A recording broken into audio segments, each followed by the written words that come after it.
Hello TM family, welcome back to our channel தினமும் மன்னமும். நான் உங்கள் சௌமியா. எல்லோரும் எப்படி இருக்கீங்க? சூப்பராகவே இருப்பீங்க. இன்றைக்கி நம்ம கடலை மாவே யூஸ் பண்ணாத ஒரு கிறிஸ்பியான டேஸ்டியான ஒரு ஓமப்பொடி தான் பார்க்க போகிறோம். சூப்பர் அண்ட் குவிக்காக பார்த்துல வாங்க வீடியோக்குள்ளே போகலாம்.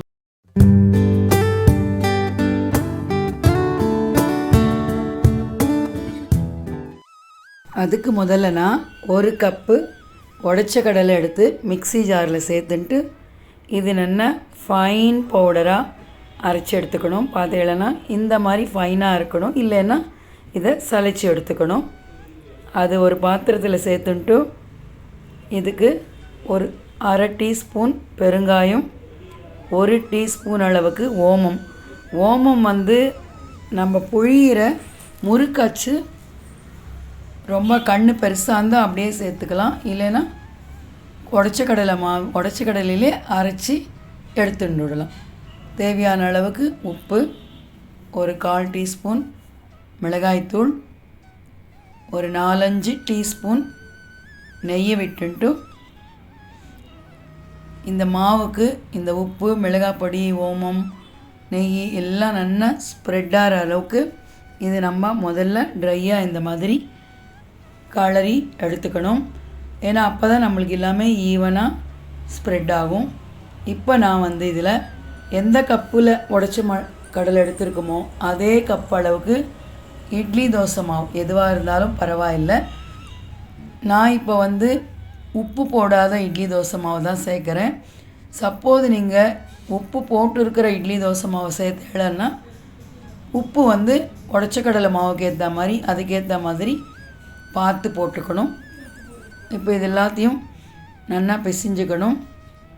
நம்மளுக்கு தேவையான அளவுக்கு கொஞ்சம் கொஞ்சமாக ஜலம் விட்டு பிசைஞ்சுக்கணும். நிறையா விட தேவையில்லை, ஏன்னா இந்த இட்லி தோசை மாவுலேயும் நம்மளுக்கு ஈரப்பதம் இருக்குன்றதுனால துளி துளியாக ஜலம் அந்த கப்புலேயே அலம்பி தெளித்து விட்டுன்ட்டு இந்த மாதிரி நல்லா பிசையணும். கனகா பாட்டி சொல்கிற மாதிரி எந்த ஒரு மாவையும் இந்த மாதிரி நல்லா அழுத்தி நல்லா வழுமூனாக பிசைஞ்சோன்னா நல்லா வரும். இல்லாமல் பார்த்தீங்கன்னா இந்த அளவுக்கு சாஃப்டாக இருக்கணும் மாவு. இப்படி நம்ம தொட்டு பார்த்தோன்னா கையில் ஒட்டக்கூடாது, பாத்திரத்தில் ஒட்டக்கூடாது, இந்த மாதிரி பஞ்சு போல் இருக்கணும். இப்போ பார்த்தீங்கன்னா எங்கள் ஆற்றுல இந்த அளவுக்கு ஓமப்பொடியாச்சு. கண்ணு பெருசாக இருக்கிறதுனால தான் நான் ஓமம் அப்படியே சேர்த்துன்ட்டேன். இந்த அச்சுக்கு உள்பக்கமும் அச்சோட உள்பக்கமும் பொழியறதில் வெளிப்பக்கமும் இந்த மாதிரி எண்ணெய் தடவி விட்டுண்டா நம்மளுக்கு பொழியறதுக்கு ரொம்ப ஈஸியாக இருக்கும். இப்போ கொஞ்சம் கொஞ்சமாக இந்த மாதிரி மாவு எடுத்து சட்டுன்னு பண்ணிடலாம். இதை நம்ம நினச்சா பண்ணிடலாம், ஏன்னா 2 இன்க்ரீடியன்ட்ஸ் தான் யூஸ் பண்ணியிருக்கோம்.